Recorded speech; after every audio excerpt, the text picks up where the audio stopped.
Tonight, on First at 9 this Thursday, the 8th of May 2025. Perilous airspace. Sri Lankan Airlines holds all flights to Lahore, Pakistan as India-Pakistan tensions intensify. Sri Lanka will not allow any nation to use its territory to attack another, vows government spokesman. Power struggle. NPP vows to take control of the Colombo Municipal Council. Opposition questions governing party's decision to align with independent groups. Fuel mining. Sri Lanka to invite investors for petroleum and natural gas exploration and production in the Mannar Basin. Costly recovery. Decision on cost recovery electricity tariff will be revealed by the end of the month, says the Power Minister. Cinec Campus Open Day. මේ මස 3 වෙනි දින උදෑසන 9 සිට Cinec Campus පරිශ්‍රයේදී. This is Derana First at 9.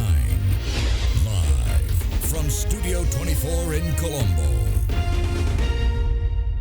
Good evening and welcome to First at 9, brought to you by the nation's most trusted news source, Derana.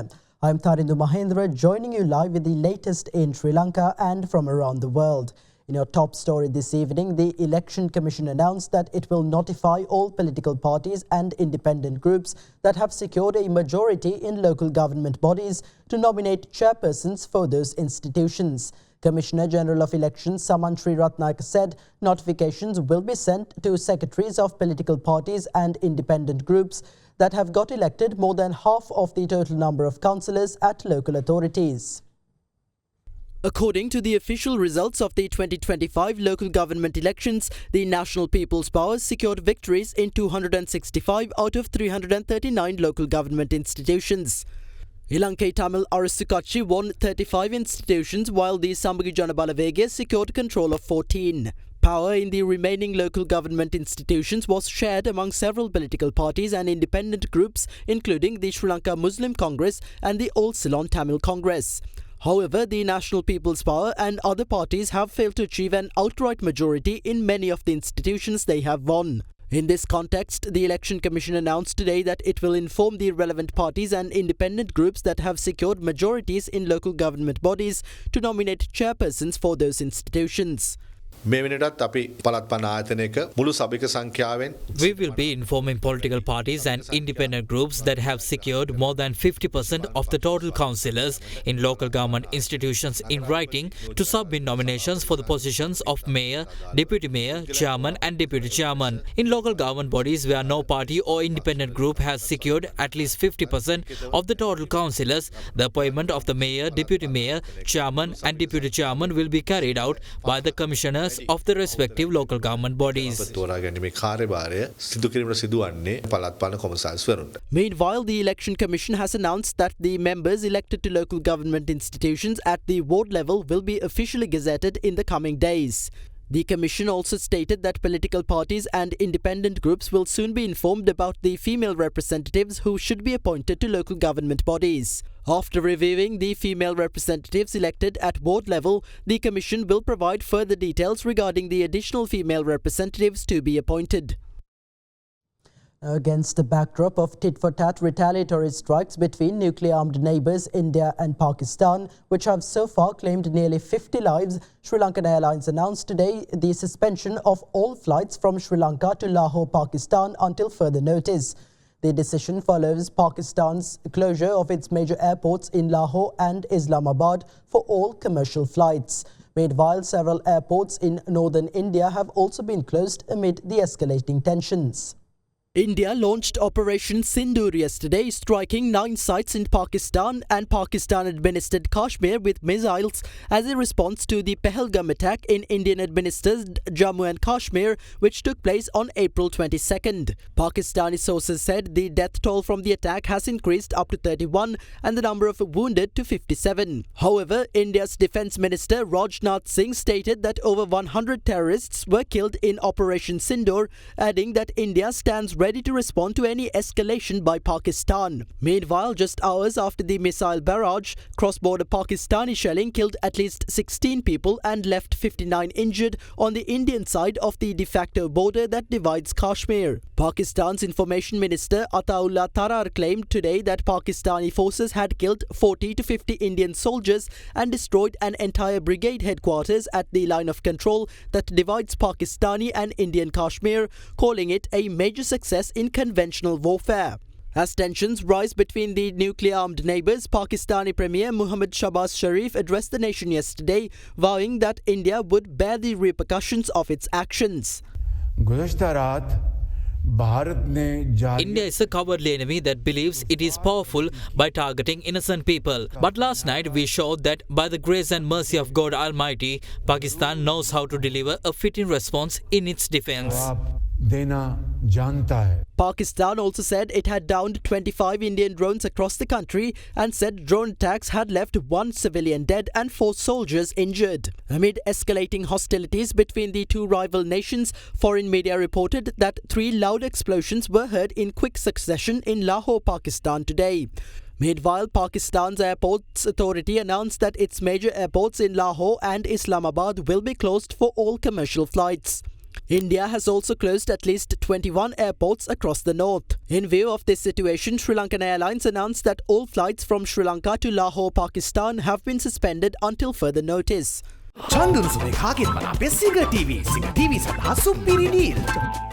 Cabinet spokesperson Minister Dr. Nalinda Jayatissa assures that no country will be permitted to use Sri Lanka's land, sea or airspaces to attack another nation.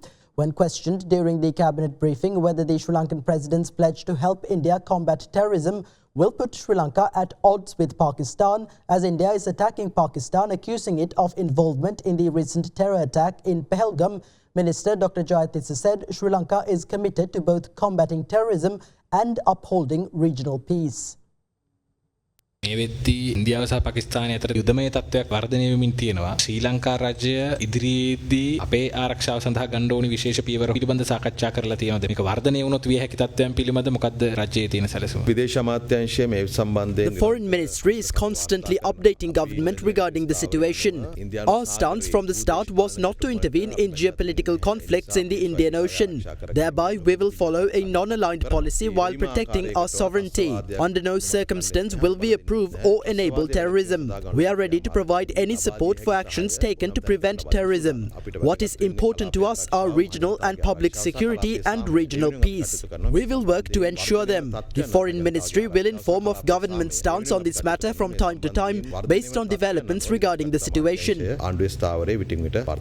ත්‍රස්තවාදය කියන එක දැන් මේ ප්‍රශ්නයේදී ඉන්දියාව අර්ථකථනය කරන එක විදිහකට. උන් කියන්නේ පාකිස්තාන රාජ්‍ය ISI එකේ මැදිහත් වීමෙන් එන ත්‍රස්තවාදයක් විදිහට. පාකිස්තානය මේක ප්‍රතික්ෂේප කරනවා. ජනාධිපතිතුමාගේ කෝල් එක ගැනත් සංවාදයක් ඇති වුණේ ඒක මත පදනම් වෙලා. ඉන්දියාවට ත්‍රස්තවාදය මැඩලන සහයෝගය දෙනවා කිව්ව ගමන් ඉන්දියාව ඇත්තටම ත්‍රස්තවාදය මැඩලනවා කියලා තමයි පාකිස්තානට ගහන්නේ. ත්‍රස්තවාදය වැළැක්වීම කියලා ඉන්දියාව කියන එක අපි එහෙමම බාර ගන්නීද නැද්ද කියන එක ඩිප්ලොමැටිකලි අපි අමාරු වෙන්න තැනක් වගේ වෙලා තියෙනවා. කලාපීය රාජ්‍යයන් හැටියට ඉන්දියාවත් පාකිස්තානයත් As states in our region, both India and Pakistan are helping us from time to time and are scheduled to help us in future. Therefore, we are maintaining good diplomatic relations with both nations. They must resolve certain issues by themselves. On one hand, we do not enable any form of terrorism. On the other hand, we strictly adhere to our stance of not allowing any nation to use Sri Lanka's land, sea or airspace to attack another country. Our involvement is to uphold regional peace by minimizing armed conflicts and combat terrorism. කලාපීය සාමය ආරක්ෂා කරගන්න සහ ත්‍රස්තවාදය මැඩලීම වෙනුවෙන් කටයුතු කරනවා. සාමය වෙනුවෙන් ඔබතුමාලා රටවල් දෙකත් එක්ක සාකච්ඡා කරලා තියෙනවා. තවම නැහැ. ඒ සම්බන්ධයෙන් විදේශ කටයුතු අමාත්‍යාංශය ඉදිරියේදී දැනුම් දෙවි. The Cabinet of Ministers has given the green light to invite investors to explore and produce petroleum and natural gas in 4 exploration plots located in the Mana Basin, initially identified in 2011.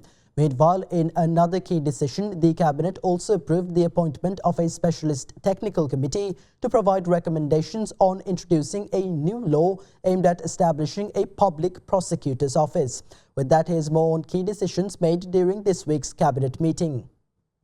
The Cabinet approved the appointment of a technical specialist committee chaired by Supreme Court Justice, President's Counsel Yasantha Kodagoda, to study and provide recommendations on the introduction of a new law for establishing a public prosecutor's office. The initiative aims to address delays in the judicial system. The establishment of such an office was mentioned in the manifesto of the incumbent government and was also highlighted in the last report on Sri Lanka by the United Nations High Commissioner for Human Rights in September 2024. The cabinet has also approved a proposal to obtain a $60 million investment package under the framework of full mutual trust offered by the World Bank and the Asian Development Bank, along with a $10 million risk guarantee facility sponsored by the International Development Institute to support a series of development projects under the Ceylon Electricity Board. The $60 million investment package will comprise a $40 million investment from the World Bank and $30 million from the ADB. Accordingly, the World Bank and the Asian Development Bank have agreed to provide financial support for several high-priority transmission development projects identified in the 2023-2032 long-term transmission plan prepared by the CEB. The Cabinet has approved a proposal to invite investors for the exploration and production of petroleum and natural gas in 4 exploration plots located in the Mana Basin. A marketing consultant will also be engaged to implement an effective promotional strategy for these resources. The plots were discovered in a previous exploration conducted by Lanka Private Limited in 2011, where 2 natural gas deposits were discovered in the M2 exploration block of the Mana Basin, confirming the existence of a viable hydrocarbon system. Sri Lanka has recorded a significant budget deficit of 498.28 billion rupees in the first quarter of 2025. According to the financial performance statement submitted to the Cabinet of Ministers, which covers the period from the 1st of January to the 31st of March this year, total revenue amounted to 1.064 trillion rupees, while total expenditure reached 1.562 trillion rupees. Tax revenue was 970.58 billion rupees, while non-tax revenue was marked as 87.26 billion rupees. Capital revenue amounted to 5.77 billion rupees.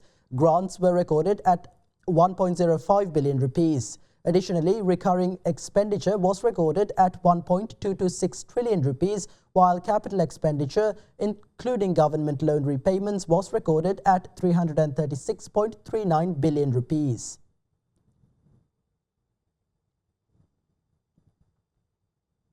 A fundamental rights petition was filed before the Supreme Court yesterday, seeking an order to invalidate the Memoranda of Understanding recently signed between the governments of Sri Lanka and India. The petition was filed by Dr. Gunadasa Amarasekara and a group of individuals, naming the Attorney General, Prime Minister Dr. Harini Amarasuriya and the Cabinet as respondents. The petitioners argued that MOUs signed with India go against Sri Lanka's constitution and international law while undermining the country's sovereignty and territorial integrity. The petitioners accused the respondents of violating fundamental rights by not uncovering the contents of the MOUs to the public and signing the agreements without presenting them to Parliament. The petitioners were also seeking the Supreme Court to issue an interim injunction preventing the execution of the relevant agreements. Additionally, they requested a sum of 2 million rupees in compensation. CINEC campus open day මැයි මස 3 වැනි දින උදෑසන 9 සිට CINEC campus පරිශ්‍රයේදී. Minister of Power and Energy Kumar Rajaikodi says that the final decision regarding the cost recovery price mechanism of electricity will be announced by the end of the month. Replying to questioning by the opposition in Parliament today, he said the Ceylon Electricity Board is still in the process of doing the necessary calculations. Meanwhile, MP Ramanathan Archana was removed from the parliamentary chamber for disrupting parliament proceedings after ignoring several warnings issued by the presiding member. We have learned that under certain conditions in the IMF agreement, which we were not previously aware of, the government is planning to increase electricity tariffs again. Is this country being governed by the IMF or by the government? Our main objective is to provide electricity to industries and households at the lowest possible cost. Tariff must be reduced by lowering purchasing cost. Our goal is to either reduce the tariff or at least prevent any increase. We have not increased tariffs because because the IMF demanded it. The CEB is still finalizing its calculations and has not yet submitted a proposal. We are optimistic that an increase will not be necessary. However, other factors such as debt repayment must be also considered. A portion of this may be added to the tariff. We will be able to provide a definite answer by next month. ඉතින් අපිට ඇත්තටම ලබන මාසේ මුල වෙනකොට ඕක හරියටම කියන්න පුළුවන්. මේ IMF එක කියන cost recovery method එකයි. There is a contradiction between the cost recovery pricing model recommended by the IMF and the one followed by the Public Utilities Commission of Sri Lanka. The government has adopted the IMF method, ignoring the PUCSLs, and that is a major issue. ක්‍රමවේදය බැහැර කරලා. මේක බරපතල ප්‍රශ්නයක්. ඒ සම්පූර්ණයෙන්ම වැරදි ප්‍රකාශයක් දැනට This is an incorrect statement. It has been made clear that the CEB is still in the process of finalizing calculations regarding the tariff revisions. Based on those findings and following the proper procedure, the PUCSL will make the final decision. ඒ පිළිබඳව තීරණය ප්‍රකාශයට පත් කරනු ඇත. ඉතින් ජනාධිපතිතුමත් පිළි අරගෙන තිබෙනවා. Even the president has acknowledged that tariffs must be increased. Then why are you hiding the fact that this increase is due to IMF conditions? හෙළිදරව් කරන්න. ජාතික ජනබලය කියනවා ඒගොල්ලෝ ජයග්‍රහණයක් කරයි කියලා. The NPP thinks they are winning, but let's see what really happens as the situation unfolds in the coming months. In the Paduasnuwara Pradesh Sabha, 2 independent councillors were elected. Now there are attempts to bribe them to gain their support. The NPP claimed they would not accept members from other parties, but that has clearly changed. They once labelled everyone as thieves, but are now trying to whitewash them to gain power. They promised 2.5 million rupees in Paduasnuwara. Here I hear it's 20 million rupees. Let's see how this plays out. කමන්නේ ඔහොම යන් ජනතාව තීන්දුව කරා ඊළඟට අනාගතේ මොකද්ද කරන්න කියලා. මේක හරි මේ විනෝදජනකයි. It's amusing. Usually it's winners who mock losers, but here the opposite is happening. That's fine. Let them have their moment. We observed the elections and clearly there is a message in it. We are ready to move forward by correcting our mistakes. But we must also think twice before taking advice from an opposition that has faced a severe defeat. නමුත් හොම්බෙන් ගිහිල්ලා බංකොලොත් වෙච්ච වටේට බොරු කියපු දූෂිත විපක්ෂයක උපදෙස් ගන්නවාද කියන එක තමයි අපිට නැවත හිතන්න වෙලා තියෙන්නේ. ඔබ හිතනවා මේ රටේ ඉන්නේ මිනිස්සු මෝඩ මිනිස්සු කියලා. You think the people of this country are fools. These statements are being made with that assumption in mind. You assume the public will accept any lie you tell. Let's remember, 12 million out of 17 million voters, or roughly 70%, are no longer willing to vote for you directly. If you analyze it, 1/3 of your past supporters did not vote for you in this election. What we now need is a society that speaks the truth. Let's build a positive mindset and move forward from where we are. ඉන්න තැනින් ඉස්සරහට යන්න බලමු. ඒකයි අපිට කරන්න තියෙන්නේ. ගරු මූලාසනාරුඩ මන්ත්‍රීතුමනි හරි We clearly have governing power. We have 48 councillors in the Colombo Municipal Council. Opposition MPs are already talking to us about supporting the establishment of the council. අපි ඔයගලන්ට හයියක් දෙන්න මහනගර සභාව පවත්වාගෙන යන් කියලා. 267ක බහුතරය ජාතික ජනබලවේග. අපි මේ 267ේම සභාව පිහිටවන. කවුරු හරි හීනමාවනවා නම් වෙන වෙන ඒවා කරන්න. ඒකට කියන්නේ නම් ප්ලීස් කතා කෑ ගහන්න නැතුව ඉන්න. සභාපතිතුමා ඔබතුමාගේ මම ඉල්ලා සිටිනවා මම කතාවට නම් බාධා කරන්න දෙන්න එපා කියලා. ගරු සභාවේ අවධානයට වේත්‍රධාරීතුමා ගරු අර්ජුන මන්ත්‍රීතුමා සභාවගෙන් එළියට රැගෙන යන ලෙස නිර්දේශ කරනවා. Minister Dr. Nalinda Jayatissa claims that the governing party, the National People's Power, will establish control over the Colombo Municipal Council. However, the Samagi Jana Balavege and the United National Party maintain that Colombo's next mayor will represent an opposition party. පළාත් පාලන මැතිවරණයේදී ආණ්ඩුව ඡන්ද ප්‍රමාණය ගත්තත් ප්‍රතිශතමය වශයෙන් ගත්තත් විශාල පසුබෑමක් තිබුණා. මේ පසුබෑමට හේතුව ඔබතුමාලා මොකද දකින්නේ? ජනාධිපතිවරණය මහ The presidential election, parliamentary election and the local government election are 3 different types of elections. Public behavior varies during each of them. If you are comparing elections, it is important to compare 2 different local government elections, not a local government election to a presidential or parliamentary election. Opposition leader Sajith Premadasa received 32% of the votes during the presidential election, but this has decreased to 21% in the recent local government election. His vote bank, which stood at 4.3 million, has now dropped to 2.2 million. This marks a significant decline. On the other hand, the ruling party achieved a historic victory, winning 266 local government institutions, the most ever by a single party. We can also establish control over more local government institutions. ආයතන තවත් බහුතරයක බලය පිහිටීම සඳහා කොළඹ නගර සභාවක පුදුමාල බලය පිහිටවන්න දිතාගෙන ඉන්න කොහොමද? කොළඹ නගර සභාව We have the right to do so in the Colombo Municipal Council as the majority of councillors represent our party. Therefore, we will work towards achieving that. විපක්ෂ ජනතාවගේ අප්‍රසාදය මේ ටික කාලයක් ඇතුළත ආණ්ඩුවට ඇවිල්ලා කියලා කියලා කරන චෝදනාව ඔතුමා තරයේ ප්‍රතික්ෂේප කරනවද?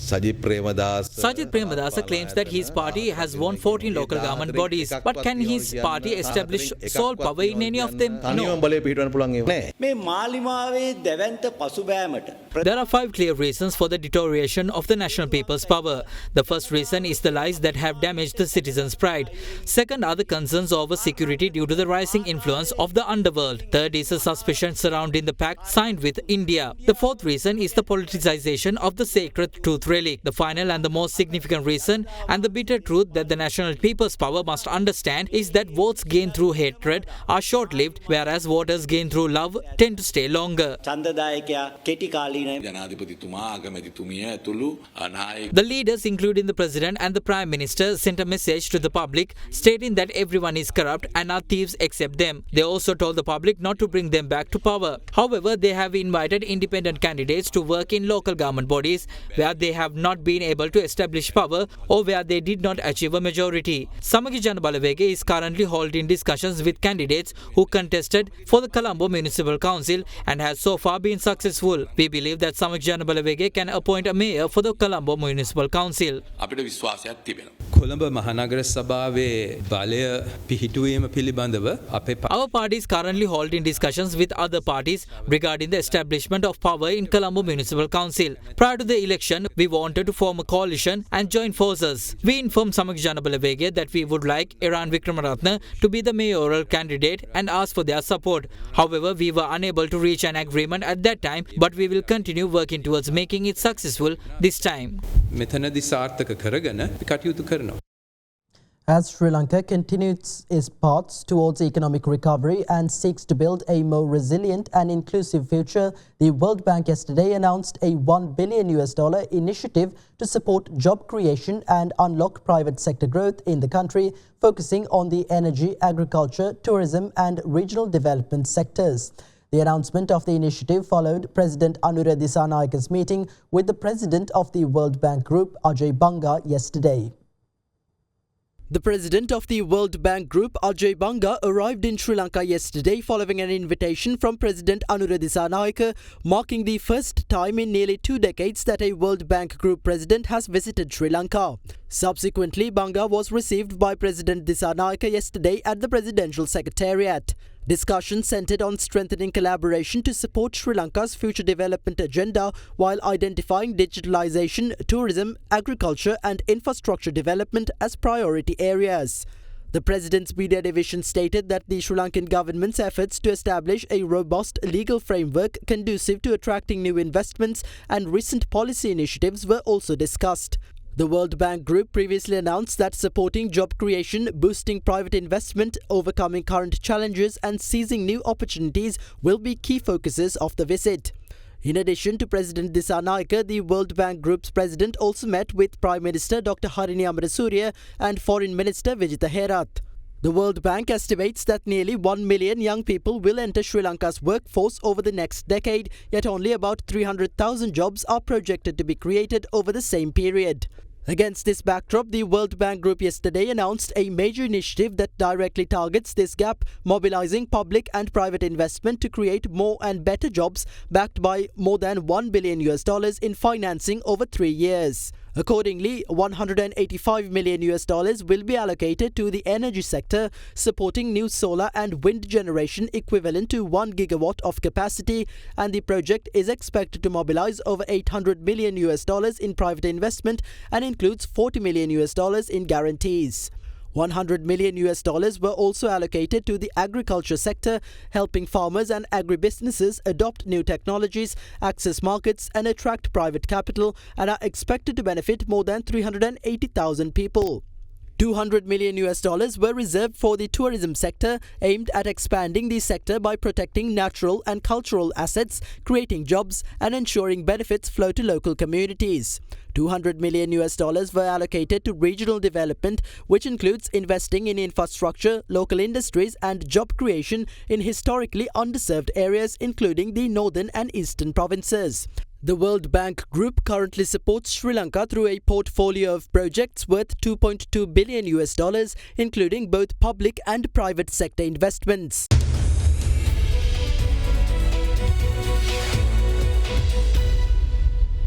Welcome back. You're once again joining First at 9 on Other Derana 24. Now in business news, Sri Lankan Cargo, the air freight division of Sri Lankan Airlines, has become the first airline cargo division in the South Asia region to secure the CEIV lithium battery certification from the International Air Transport Association. Speaking to the media today, head of cargo at Sri Lankan Airlines, Chaminda Pereira, stated that the new certification, or rather with the new certification, the national carrier has significant potential to benefit from the growing e-commerce industry. International Air Transporters Association එකේ certification එක ලබා ගැනීම දකුණු ආසියාවේ පළවෙනි ගුවන් සමාගම අපි ඉස්සෙල්ලාම staff training එකක් තියෙනවා ඒක පහු කරලා ඊට පස්සේ audit එකක් තියෙනවා ඒක ඒ පහු කරලා ඒ audit එකේ result එක අනුව තමයි මේක අපිට මේක ලැබුණේ මේකෙන් lithium ion batteries ඇතුළත් සියලු උපකරණ අපිට ගමන් කිරීමේ සහ ගබඩා කිරීමේ හැකියාව තියෙන අපේ ගුවන් තොටුපළේ අපි ඒකට infrastructure වලට වියදම් කරලා තියෙන්නේ. So e-commerce is growing at a pace of 20% right now. Getting some numbers, consumer electronic goods market worldwide for a year is $1 trillion. Out of that, 1/3 is purchased online. Online purchasing is always flown on air freight. That's where the potential we have. The next journey is that we're getting the same certification for handling live animals and then moving on to pharma, which needs a lot of infrastructure and investment. That's why we prioritize ourselves to our present scenario. Sri Lanka's official reserve assets dropped by 3% at the end of April to $6.32 billion. According to data from the central bank, Sri Lanka's reserve assets were at $6.53 billion at the end of March 2025. Accordingly, the new data depicts a drop of $205 million from the previous month.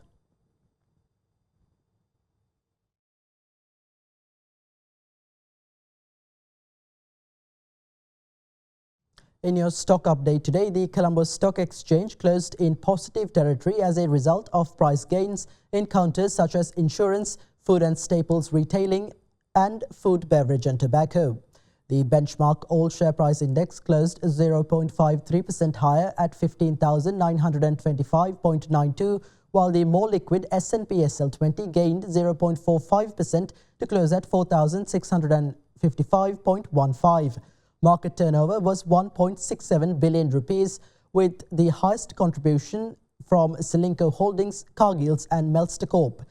The food, beverage and tobacco sector emerged as the top contributor to turnover, followed by the banking sector. Foreign investors closed as net sellers, offloading shares worth 73 million rupees.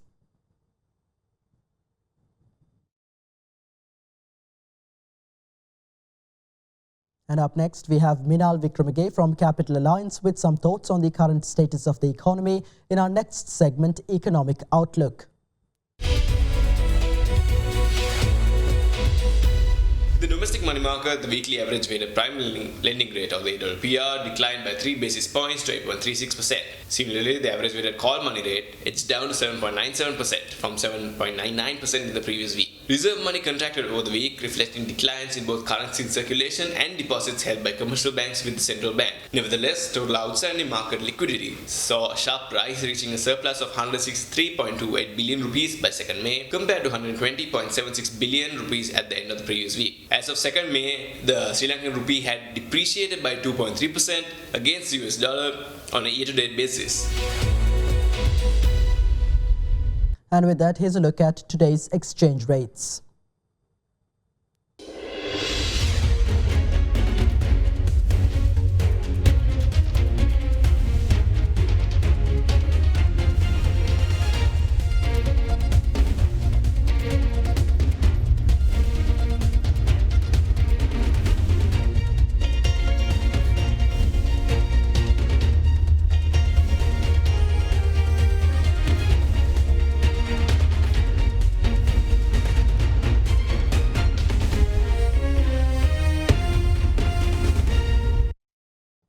And that's all for tonight from First at 9. Thank you for joining. Have a good night.